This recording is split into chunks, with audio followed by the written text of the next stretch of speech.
Hujan. Pernahkah kalian bertanya-tanya dari mana hujan berasal? Atau bagaimana awan bisa terbentuk? Ya, siklus air. Siklus air ada hubungannya dengan hujan. Sebelum kita belajar tentang siklus air, mari kita lihat video tentang hujan berikut ini. Hujan adalah proses presipitasi yang berwujud cairan, berbeda dengan presipitasi non-cair seperti pada salju dan batu es. Hujan memerlukan keberadaan lapisan atmosfer tebal agar dapat menemui suhu di atas titik leleh es di dekat dan juga berada di atas permukaan bumi. Lalu, bagaimanakah proses terjadinya hujan? Yang pertama, air menguap karena panas matahari. Matahari adalah sumber energi yang telah menerangi permukaan bumi. Efek panas matahari juga menjadi awal mula terjadinya hujan tersebut. Panas matahari dapat menjadikan air menguap ke udara, baik itu air dari laut, dari sungai, serta air dari kandungan makhluk hidup lainnya. Yang kedua, uap air menjadi padat, terbentuklah awan.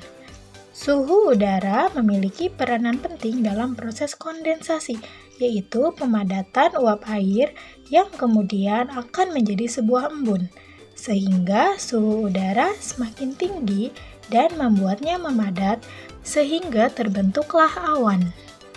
Yang ketiga, awan kecil menjadi besar karena hembusan angin. Adanya hembusan angin dapat membuat awan yang sudah terbentuk berpindah ke tempat lain dan menyatu sehingga terbentuklah awan yang lebih besar. Setelah awan besar bergerak ke langit dan warnanya menjadi semakin kelabu. Hujan pun turun. Setelah awan semakin kelabu dan semakin berat, akibatnya titik-titik air yang tidak terbendung lagi membuat butiran-butiran air jatuh ke bumi. Disinilah terjadinya hujan yang akan membasahi daerah sekitarnya. Allahumma shayyiban nafi'an. Lalu, tahukah kalian apa itu siklus air dan bagaimana proses terjadinya? Siklus air adalah sirkulasi air yang menggambarkan pergerakan molekul air atau H2O dari atmosfer ke bumi dan sebaliknya, yang tidak pernah berhenti sehingga membentuk rangkaian melingkar perjalanan molekul air di bumi. Mari kita lihat proses siklus air di bumi. Yang pertama, proses evaporasi. Yang kedua, proses transpirasi. Yang ketiga, proses kondensasi. Dan yang keempat, proses presipitasi.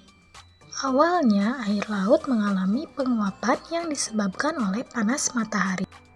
Proses ini disebut dengan proses evaporasi.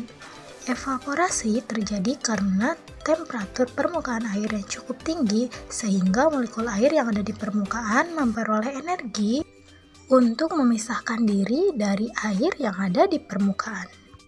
Selain air yang ada di laut, air yang ada pada tumbuhan juga ikut mengalami proses penguapan yang pastinya dibantu oleh sinar matahari. Hal ini dinamakan dengan proses transpirasi. Kondensasi adalah proses perubahan wujud uap air menjadi titik-titik air akibat adanya perubahan temperatur udara sehingga membentuk awan. Proses perubahan wujud uap air menjadi curahan atau jatuhnya air dari atmosfer ke permukaan bumi yang dikenal dengan hujan, disebut dengan proses presipitasi. Kemudian air yang mengalir kembali menuju ke laut dan siklus ini terjadi secara berulang-ulang.